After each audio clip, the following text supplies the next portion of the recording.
大家好啊，欢迎观看我们新一集的《钢铁雄鹰4》啊。那么在上一集里面，我们终于完成了军事现代化。在这一集里面，我们又会遇到什么样的故事呢？话不多说，马上开始我们今天这集游戏啊。这些士兵都是精锐中的精锐，总统阁下。一旁的军事要员说道。自您下达命令的那天起，他们就一直在这里接受训练。也许这些士兵的单兵素质不如他们的日本对手，但当成千上万的中华儿女被征召起来，时刻准备为祖国的自由流血牺牲时，个体的素质还重要吗？他觉得是不重要的。部队在他的前方立定下来，所有士兵同时转向他。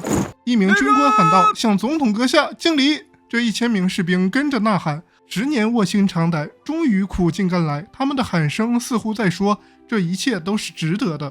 现代化改革完成的表彰大会圆满结束，欢庆的氛围从南京城里散去。望着墙上的2幅巨型画，一幅是孙中山先生，另一幅则是前总统汪精卫。他打心眼里知道，现在捧上神坛的汪精卫到底是什么样的人。他又望向了另一幅画，只是看了一眼，他便移开了自己的视线。他羞于面对国父孙中山先生。国父曾提出的三民主义已经被扭曲成了何等不堪的样子，而他也是首恶之一。他把民众送给日本人，他几乎就是中国的罪人。他百口莫辩。他又看了看表，时间已经不多了。他给自己放了36小时的假，是时候重新回到岗位上了。政府内部的纷争，国家的四分五裂，以及和日本人巨大的差距，他不会再像40年前那样犹豫不决。这次为自由而战的事业不会不了了之。孙中山先生是一位伟大的政治家，他为了维护中日友好和大东亚共荣圈做出了不懈努力。一位日本教师在课堂上说道，自从他来到中国讲授历史学，他就知道下面的学生大多是不会相信的，但是他们也不会反驳，毕竟只要向上面报告，这群学生就会被开除学籍，相信他们不会说什么。而他也乐意取消那些不为大东亚共荣圈做贡献的人的受教育机会。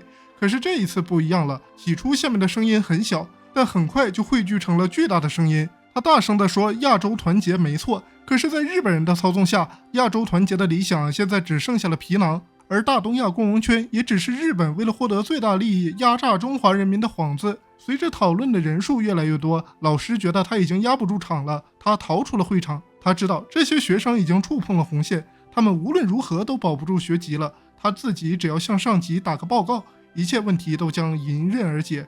然而他又想错了，报告打上去了，然而结果却不是开除他们的学籍，而仅仅是来自学校不轻不重的批评。不久他就被一名中国的老师取代，离开了教学岗位。某些事情正在起变化，每天都有堆积如山的文件要处理，而今天一封信送到了他的面前，这是满洲国的来信。尊敬的中华民国总统高宗武先生，作为大东亚共荣圈中的兄弟之邦，大满洲帝国代表大东亚共荣圈全体成员对阁下取得的辉煌成就感到欣慰。大东亚共荣圈峰会正常来讲应该轮到贵国举办，但最后考虑到本次会议的重要性以及会议讨论内容的复杂性，大东亚共荣圈各国都认为会议应当在台湾举办。随后他放下了信纸，下边的内容已经不需要看了。毫无疑问，这是给他的一个下马威。政治游戏中没有人可以信任。下一届峰会的举办地已被临时改为台北。日本之前已向我们发出了共荣圈峰会将临时改变地点的决定，我们没有办法，只能接受现实。会议的第1轮内容是加强科技合作，他没有什么反对的。明天还有第2场，他希望也能像今天一样顺利，但他知道这不可能。第2场会谈是经济和政治体系的讨论，日本提议增加对我国产品的关税，同时降低其他大东亚共荣圈成员国的关税。关于政治格局方面，日本提议提高满洲国以及广东的地位，尤其是广东，很明显是想从一个经济特区被变成一个独立国家，这很明显是在刻意压制我国的外交地位。会议的第3轮谈判是日本提出的一个计划，大东亚共荣圈共同防御协定。几乎是同时，各个国家的目光都望向了高宗武和他代表的中华民国，那种巨大的压力几乎要将他分食，但他还是稳稳的微笑的坐在那里。中方会和大东亚共荣圈保持统一立场，我们赞成这个决定。随着台北峰会结束，我们终于可以来进行最危险的任务了。我们祖国的版图原来就像秋海棠叶一样美丽，但自战争结束以来，它就变得支离破碎。我们作为中国唯一的合法政府，理应对那些军阀控制的土地重申主权。我们要收回那些属于我们的土地，恢复我们广阔的版图。只有这样，我们才能成为大东亚共荣圈中举足轻重的国家。